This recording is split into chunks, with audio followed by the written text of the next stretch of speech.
We will move on next to the Seahawks traveling to Pittsburgh to face the Steelers. It is. I kind of wish this game was in Seattle because it's a DK Metcalf revenge game, so that'd be kind of fun.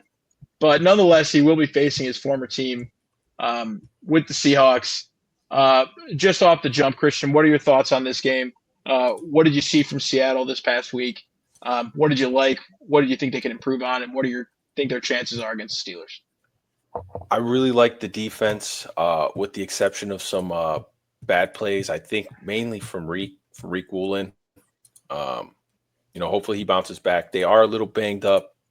We'll see if Julian should play. He's got a groin injury. Ernest Jones should play with a shoulder injury. Witherspoon did not practice today with a knee injury. Jaron Reed limited. So we will see. It looks like they'll get Jake Bobo back. But I loved what the defense did last week, minus a couple errors. The offense I need to see a lot more from. I was interested in the way they split carries and reps between the running backs. Sharps had 21 carries or 21 plays, and or Sharps had 30 plays, and K9 had 21 plays. So interesting to see there. We'll see if it switches at all this week. I was not impressed with Pittsburgh's defense at all based upon how they were speaking about them this offseason. Hopefully Seattle can get some consistency offensively, find someone outside of Njigba to get going offensively, and hopefully find one of those running backs and figure out who's going to be the main guy. I'm going to take Seattle just because I did not trust the Steelers defense, and Aaron Rodgers really did perform like he looked like old Aaron Rodgers. So I'm going to have to take the Seahawks because I don't know if he'll be able to do that against a much better defense. Yeah, Yep. I feel like I Go like ahead, a sir. bunch of I feel like I like a bunch of underdogs this week, but I'm with you. I like Seattle this week.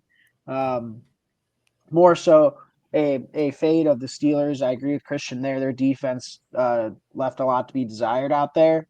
And look, I mean, I know Aaron Rodgers showed out. It was his former team.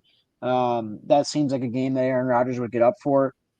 Again, I think this is a much better defense with Seattle. I think Seattle will be able to get some pressure on him. We saw Aaron Rodgers under some pressure last week, and this is a guy who's 41 years old, took some hits. Um, I could see the will leaving the Steelers offense rather quickly, and I was kind of disappointed in the Steelers run game, to be honest.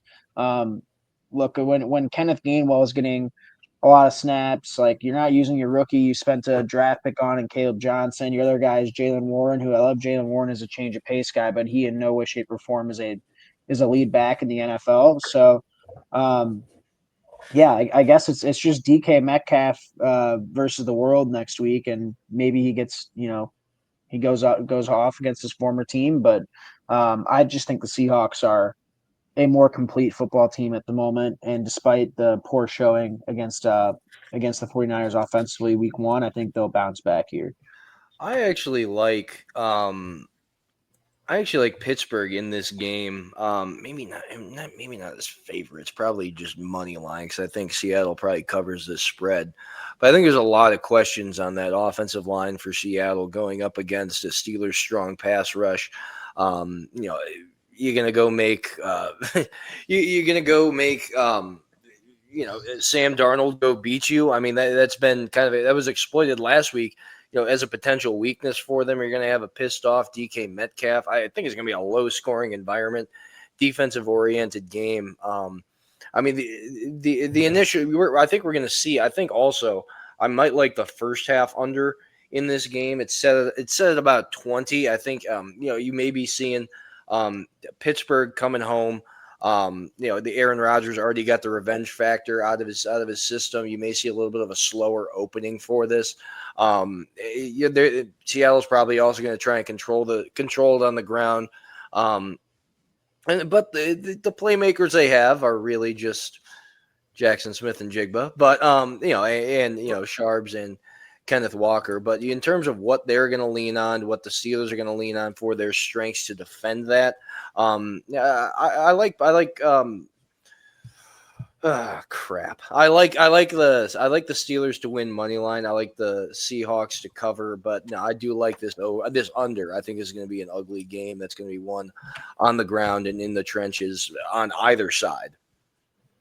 All right. Well, I mean, I think it's in that case, it's interesting to pick the Steelers because I think their run game is subpar to the Seahawks. But I'm going to be the one who zags with Mike here. From the conventional wisdom, it's going to be a split between Mike and me and Christian and Turtle because I'm going to take the Steelers in this one. And I listened to what you guys have to say. This is going to be an early game on the East Coast for a Seattle team to come across the country to play. And we're betting, just baked into this analysis of a Seahawks win, we're betting that Sam Darnold's going to rebound and Aaron Rodgers is going to fall off. So, I mean, we saw Aaron Rodgers play some of the best football he's played since his MVP season 2 years ago, or 3 years ago, I should say. God, time has flown. And, we saw, like I said, the best version of Aaron Rodgers. We saw that passing attack can do some damage against a very good, talented Jets defense.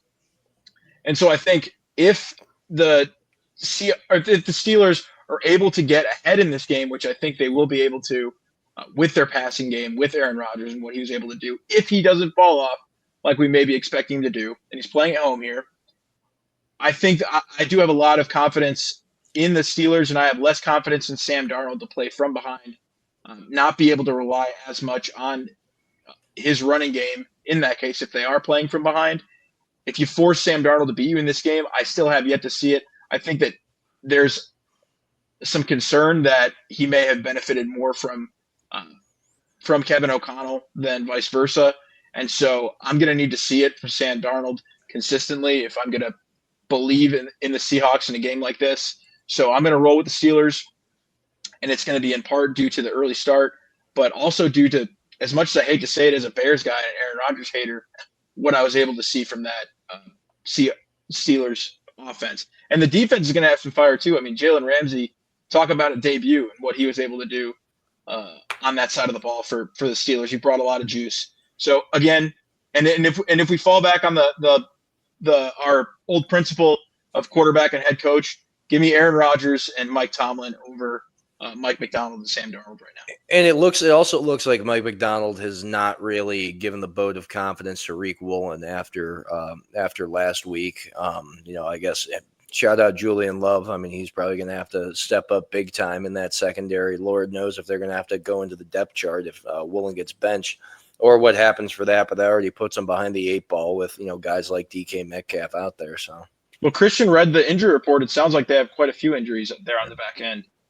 More than not worried with Witherspoon and others. Not worried. But, Aaron, all right, we got a 50-50 split. You were the biggest Aaron hater in the world. What happened, dude? Am I supposed to just Christian? Am I supposed to just completely disregard? I'm not wishy-washy. But I'm willing to acknowledge that we saw the best version of Aaron Rodgers that we've seen in years. Cooked. Okay, he's cooked. He threw 4 touchdowns against a good defense. You guys going Francesa. Overrated. I never overrated defense. Okay.